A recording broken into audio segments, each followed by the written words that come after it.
We thirst in India.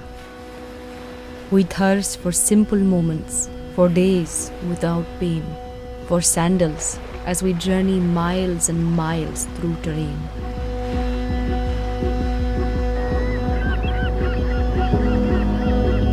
We thirst through prayer and meditation, through corruption and summer heat. We thirst through sweat and labor, not a drop to wash our feet. We thirst while castes and poverty never hide the seeds they sow, as death and sewage line our wells and pollute the river's flow. As hours turn to days, the tolls a mother pays to see her child in sickness and her husband in decay. The load we bear is heavy, and our flesh has turned to clay. We thirst in India.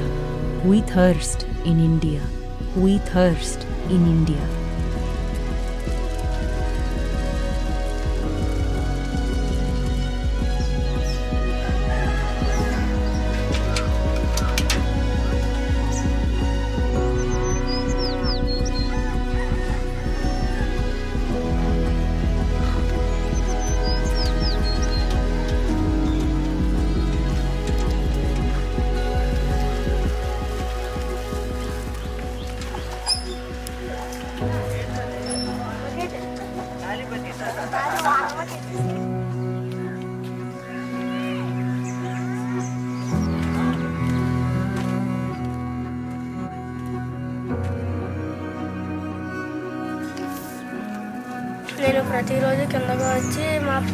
Each day we have to get water for ourselves, but we have no water facilities here.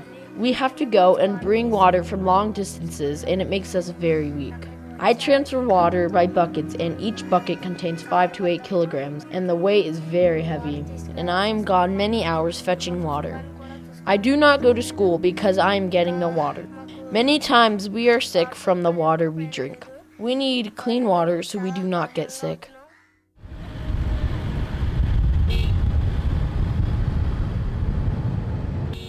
So I've often been asked, did you have any idea what God's plan was for your life in light of what you're doing currently as well as for life? And of course the answer is no. India was the farthest thing from my imagination. I don't like the smells. I definitely don't like the heat. And I can't understand the language. So how did I get to be where I'm sitting right now in India? You know, it's wild because I've been praying, Lord, what do you want me to do with my life? Where should I go? I was sitting in church in Costa Mesa, and there was this guy that goes up to the front, and he opens the service for that Sunday morning, and he reads out of, I think it was the book of Luke. And it's talking about when Jesus started his ministry. And when he was done, I heard the Lord speak to me. Basically, it was preach the gospel. And so I thought, yeah, I need to go to seminary. I need to get that degree so that I can get into a church and do what God's asked me to do. And so that's what I did. I went to school full-time, continued working a full-time job, and the whole goal was to finish this program so that I could get into the ministry, because that's what I interpreted God's call to be based upon the scripture that was read. There was a professor, though, who had a class that challenged my faith and my understanding of how God intervened, and he was talking about the poor places. My faith was challenged, and it created within me a new prayer, which was, Lord, I don't have the faith that the professor had. And that bothered me. And so, Lord, send me to a poor place. And I thought, well, what poor place should I go to? So I thought, well, Latin America, because this guy's talking about it. And then I knew Africa was poor. And then I had remembered back in Bible school years earlier that the Africans would say, Lord, I'll go anywhere for you, just don't send me to India. So I thought, well, India must be like the worst of the worst. So I added that to my prayer. So Latin America, Africa, or India, Lord, those are the places that I'll go to discover who you are. Despite the fact that I thought I was going into the ministry to preach. And here I am in India, a place I never thought I would be, and yet this is a place that I can't think of not being in. It's like home, and only God can do that. Ladies and gentlemen, and as Johann said, we have approximately 40 minutes until we reach Chennai. In approximately 20 minutes, the fasten seatbelt signs will be turned on. Should you need to use the washrooms, we would advise you to do so as soon as possible.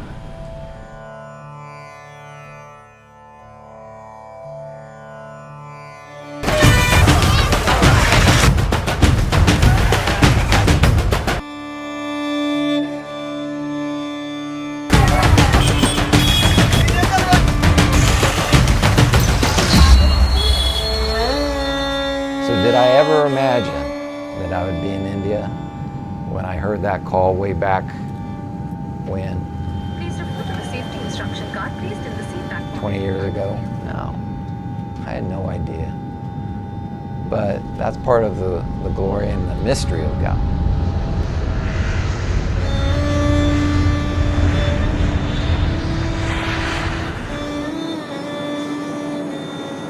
Chennai is reporting a temperature of 31 degrees and good visibility, clear skies. On behalf of my entire team, I wish you a very pleasant stay in Chennai and thank you for flying with Indigo this afternoon. Jai. Cabin crew, prepare for arrival, please. Thank you.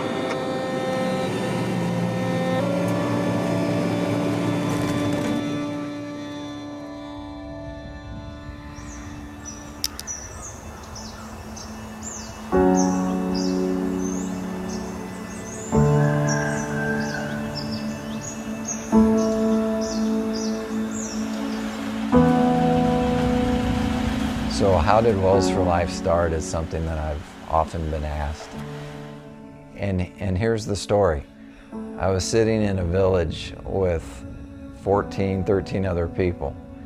And we had actually shared Jesus, just how God can change people's lives.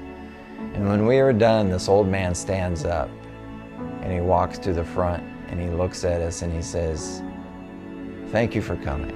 I'm the leader of this village, but we're not interested in what you have to say. My people are sick. The government sends us doctors, and they're giving us the medicines, and every month they come, but the medicines aren't really helping because our water's bad, and they've told us that. And so what we're really interested in is your help to bring clean water to our village." And I sat there and I thought, wow, this guy's bold. But you know what? It's not my problem. And so I literally just put my head down because I didn't want to face him. We had our heads down because what do you do in an uncomfortable situation?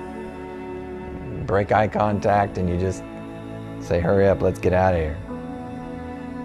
And so that's what I was doing. And then I heard somebody speak my name. And so I look and no one's talking, no one's looking at me. I thought, okay, I'll just put my head back down. And then I heard Michael. This time it was so loud that I turn and I look. And there was nothing there, just there was the wall. And I sat up straight because I knew who was talking to me at that point. And I said, "What do you want?" And I heard, "I want you to bring them water." And it was as loud as I'm talking to you. And my hair standing up, my heart starts beating. And I say, "I can't." And at the same time, in my mind, I'm like, where do I go from here?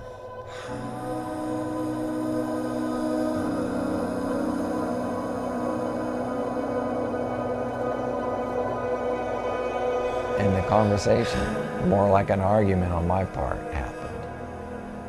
And the Lord said back to me, "Why not?" And I said, "God, you didn't call me to bring water. The only thing I know about water is three things. Three things. How to drink it, how to play in it, and how to waste it." I said, "Lord, you need an engineer. You need a hydrologist. You called me to preach. I'm the wrong guy. Plus, it's hot hair. I got white skin. These guys are dark. You speak a different language. I don't even like the food. It's hot. It's so far away. Find somebody that's more equipped." But here is God asking me to bring water, something I know nothing about. So it was a crisis. I was at a crossroads. Do I follow? Do I say yes, or do I say no and walk away? And he told me that. He said, Mike, here's your opportunity. I'm not promising you another one. So I said, Lord, you're wanting me to go to the cliff and jump and trust that you'll catch me. He said, that's exactly what I want you to do. And so I sat there and I was like, what do I do? I knew what needed to be done, but how do I take this step of faith? How do I jump? Different thoughts are going through my mind. I'm sweating, my heart's beating out of my chest, and yet I knew what I had to do. Finally, I stood up and I walked over to the man and I said, I'll bring you water and I'll do it in a year. And he looked at me and he said, how can I trust you? And I said, oh, that's simple. I had a conversation with God and he asked me to do this. And he said, no, that doesn't matter. Many people have promised us water. Some have even talked about you, Jesus. And yet it's been almost 4 years and we still don't have our water. My people are still sick. So how can I trust you? And I thought, oh, I'm sorry for those people who promised, especially the Christian people. Forgive us. But one day I'm going to die and I'm going to stand in front of God and he's going to look at me and he said, did you do what I asked you to do? And I need to say yes, because the consequences are too great. And with that, put out his hand, gave me the head bob, and I shook. And I said, 1 year, and you're gonna have your water. And I turned around and I looked at the group and I said, okay, now we can go. And everyone stood up and walked right on out of that building. And as I was walking down the road to get in the car, I saw the body of water that they had been using for their drinking, for their cooking, for their cleaning, their bathing. There were cows in the water, cooling off. There was a man washing his vehicle. And there were kids in it playing and swimming. And I thought, oh my gosh. I had no idea.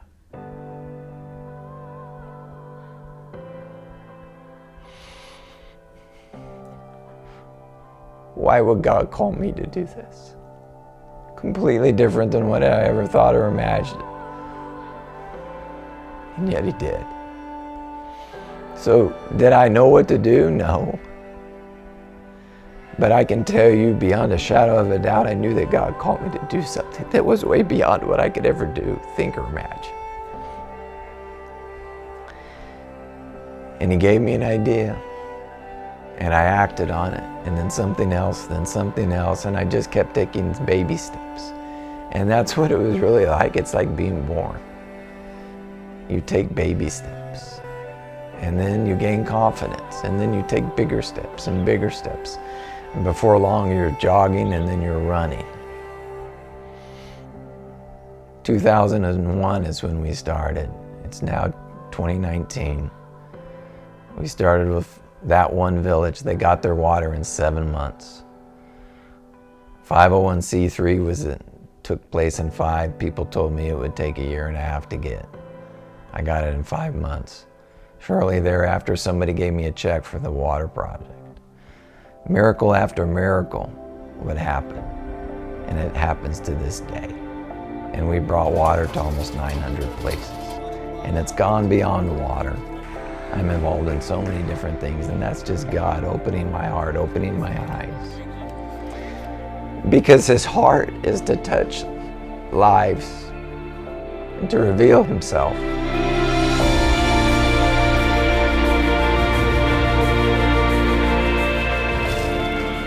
God is love, and he's called us to acts of service, acts of compassion, to demonstrate the fact that he cares for people.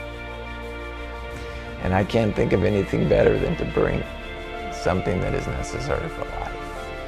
Let's bring them clean water.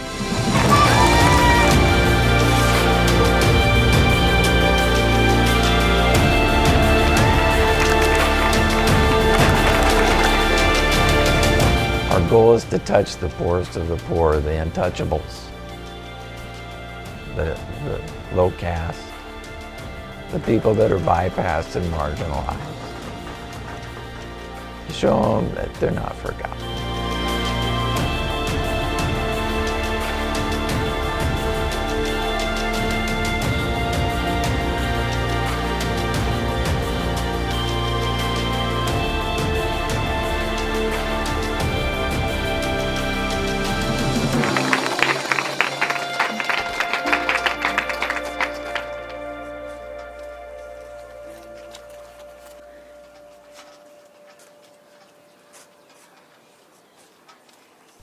I worry sending my son to fetch water.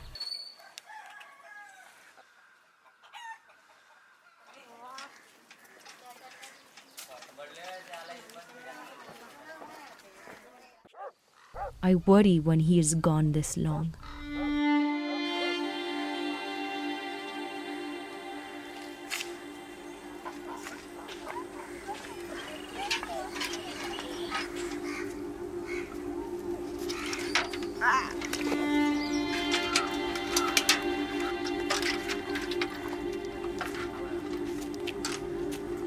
We're headed to a village where we've just started drilling.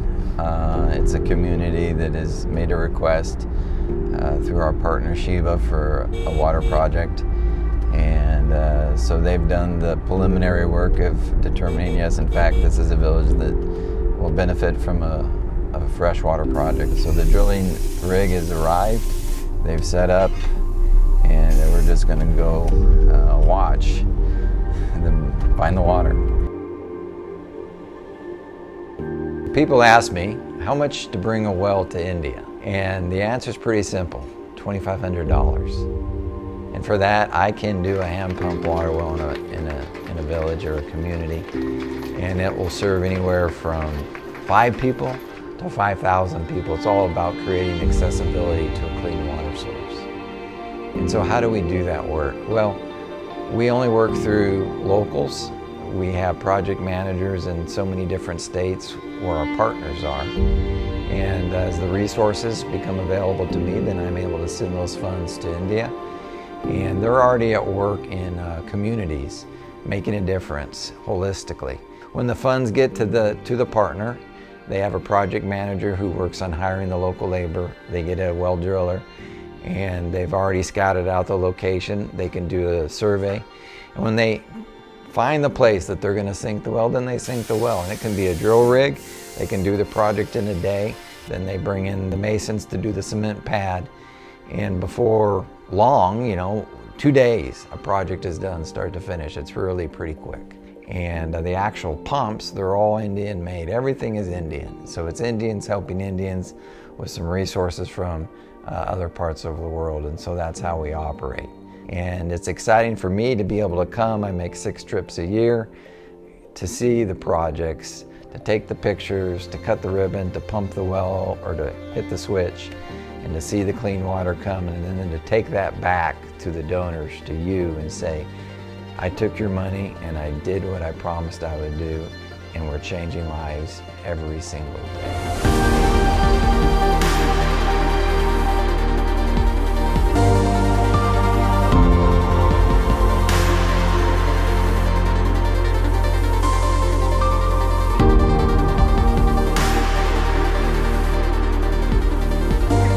What do they do for water before Wells for Life comes into a community? In some places they have open pit wells, like what is right here behind me. And this one they say is 10 meters deep, and it's strictly for drinking water. So we looked inside of it and it looks clean, and then we saw a turtle. So who knows how clean it really is, but this is what they use. So when you bring in a protected water source, then there's no turtles in your water, or frogs, or anything else, whether it be bugs or disease. We've been doing this for 18 years. Projects that we started at the beginning are still operational. The water's still coming, the people are still accessing, and that's sort of the cool thing about what we're doing.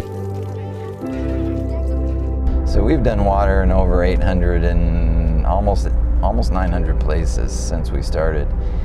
if there's a project that goes dry, let's just say 5 years of drought, the community has 500 families in it, so what do? Well, the option is you go drill them a new well and you go deeper and you provide for that. And we're open to that. After all, it is Wells for Life. So in one sense, you're committed to the community, and it's just not me, but it's our partners that are committed to the areas that they're at work in.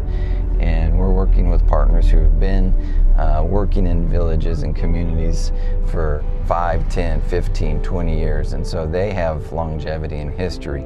They have the respect of the communities around them because they know that they're here and they're not going anywhere. And so, you know, that's just another value add for us, that we're not working with fly-by-night indigenous organizations ourselves, but with reliable, dedicated partners who are committed to seeing the lives of the poor touched and a difference made.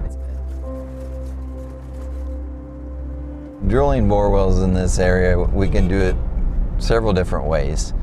Today we're going to go see a big drill rig that is set up and raises a boom and has a bit, and they just drill away, and the process goes pretty quickly. You can drill and get water within a day, half a day. Other times, in other remote areas where you can't get a big rig into, you have to rely on manpower. And so they'll construct a tower made out of bamboo sticks or poles, and they'll put a block and tackle set up there, and then they'll drop a bit. And the way they power it is with manpower. So there'll be a couple long poles, and you'll have 2 or 3 guys who'll just walk in circles, just round and round and round for whatever the well depth needs to be to get the water. And so that process could take a day, it could take 3 days, 4 days, just depending upon the depth that they have to go, as well as, you know, are they going just sand or dirt or rock or whatever it is. These guys are doing it by hand with the assistance of this motor, which is helping bring the water up out of the ground. That's a settling pit. And probably our final well depth is going to be around 300 feet. And they'll do this process for a day or two. The pipe lengths are 10 feet, and they'll just keep going down until they get the water that they need. Yeah, it's tiresome work, but drill rigs like we use in the south aren't easily accessible here in this area.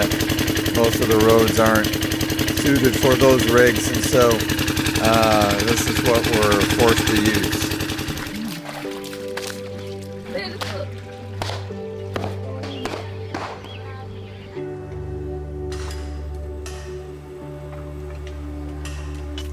How much easier is it to just push a button than it is to stand there pumping, pumping, pumping, pumping, pumping? In those instances, they're asking for a submersible pump motor. So it's the same depth as the hand pump, but you're dropping a motor down at the bottom that pumps the water up out of the ground. For that, you need to have a tank for the water to pump into. And then you have to elevate the tank. So you're building a stand or putting it on top of a roof, and then gravity feeds it down the pipes to the taps. You open the taps and there's your water. The only drawback for that, besides cost, maybe it's $3,500, maybe it's $4,500, maybe it's $5,000. It's dependent upon electricity. So in the rural areas, power cuts are notorious, especially in the summer. So they may only get electricity for an hour a day, or maybe an hour in the morning, an hour in the evening. And in that time, there's got to be somebody to hit the switch so that the pumps can operate and fill the tanks. And this is 1,000 or 2,000 liter tanks. So it could take 30 minutes, it could take 45, depending upon the capacity of the tank. You know, those are the challenges. Financially, yeah, I'd rather see hand pumps just because we can do more and it's cheaper. But if the community is saying, no, the hand pump just doesn't work, the depth is too great, then I'm going to meet the need of the village. And so we just have to raise a little bit more money for each project. And then in other places, it's an in-between drill rig. It's actually a portable rig that's in the back of a pickup truck. And they operate it out of the back of the truck. And they have another car, or truck I should say, that brings the pipe that they use to attach to the bottom of the bit into 10-foot links, and they just keep going. And it's a single operator on a little chair just operating 2 or 3 levers. And he'll do that for a day or two and get the water, and then they have somebody else that comes in and does the rest of the plumbing and installation of the hardware. And then there's a mason that's involved and pours the cement pad, and then before long the project's done.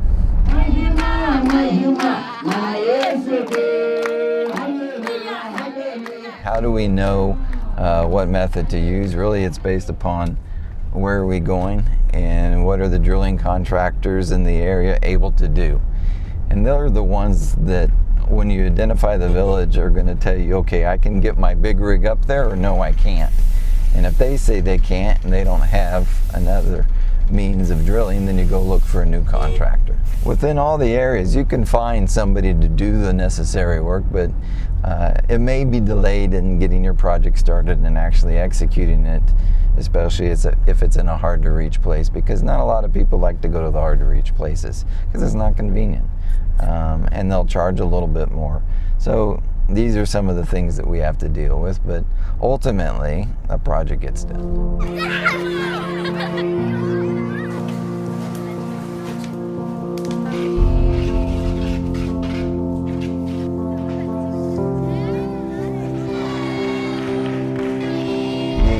The community is impacted in several different ways when we bring clean water. They're ingesting bad water, so you're going to get sick. It's been well documented that the infant mortality rate in so many areas in developing countries is tied to the fact that these kids are consuming bad water. So take care of that problem. But there's also an economic benefit that the community receives. So if you free up the time that it takes to collect water, so let's say the women or the children or even the men are having to walk long distances to get water, and it's just not one bucket, but let's say they do 2 buckets, but you got to take care of all the water needs of the household. That means multiple trips. So you could spend 30 minutes, you could spend an hour, 2 hours, 3 hours, or even more out of your day, depending upon the distance you have to go to collect the water. So if you put a project in a village, so you've eliminated that distance, now you have freed them up with that time.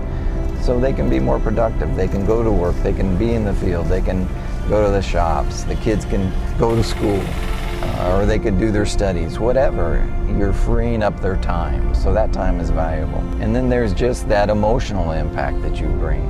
Now they have their water source. They're not going to the stream, they're not going to a pond, they're not going to another village. In some places there's a lot of caste oppression, and the only water exists in an upper caste community, and so it's not uncommon for there to be bonded labor as a result of the low caste people trying to access water. So the upper caste fellow says, yeah, you can have as much water as you want, but now you have to come work for me, or you have to send your 2 kids to come work for me. And so those are the things that we're trying to eliminate and stop. And so if you put a water project in a community, it's a source of pride.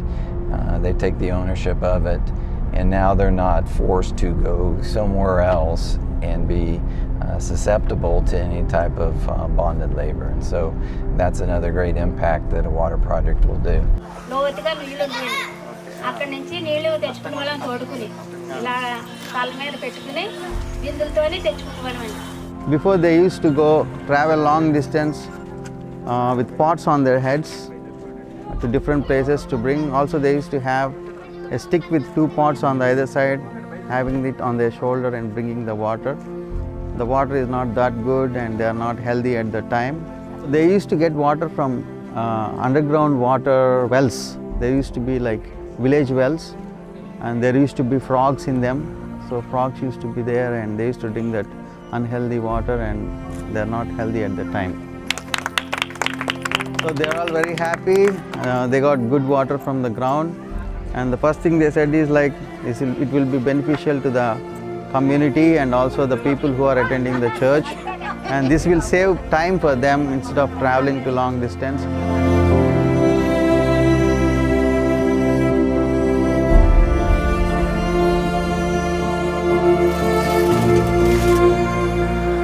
We're in Arpura. We're here to open a water project, a submersible pump down in a hole.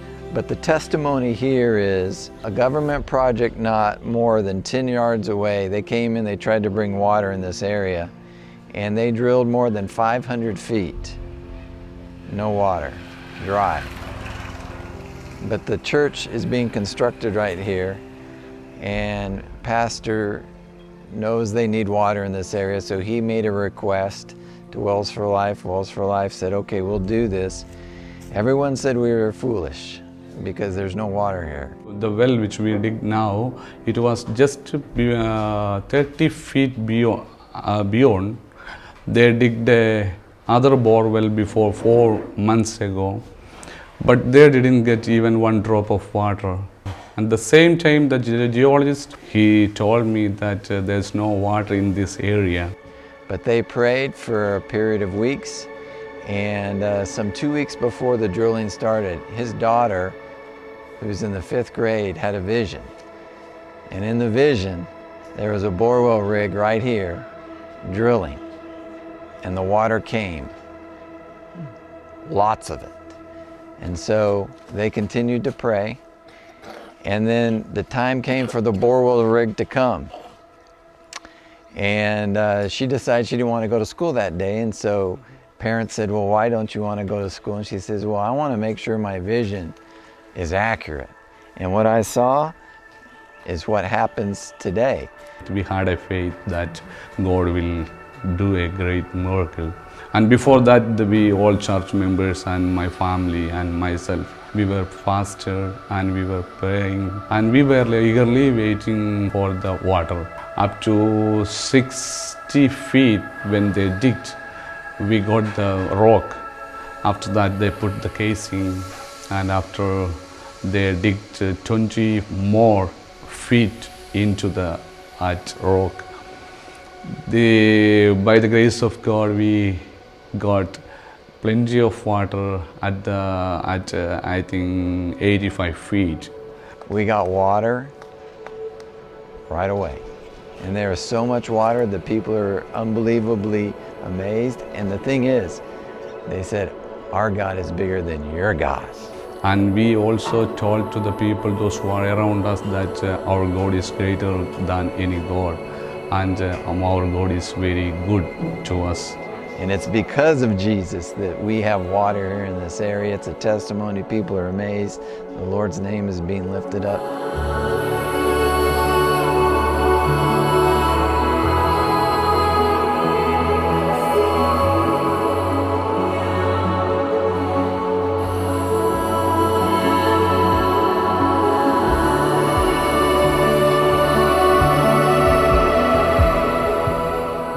So did I ever imagine that I would be in India when I heard that call way back when, 20 years ago? No, I had no idea.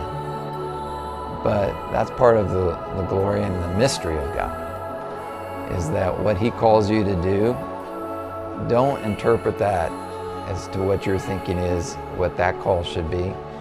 It's more about, Lord, you're calling me to follow you.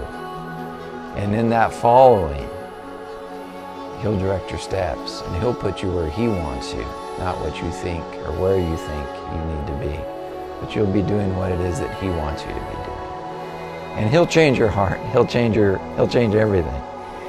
And you'll be happy in that place that He wants you to be, because you're being obedient and you're serving.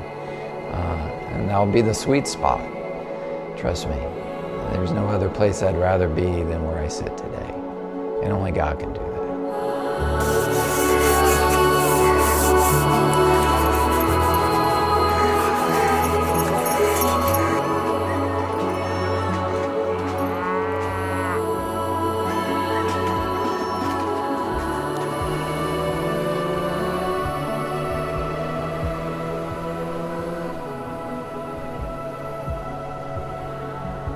Why is that this is a poor village?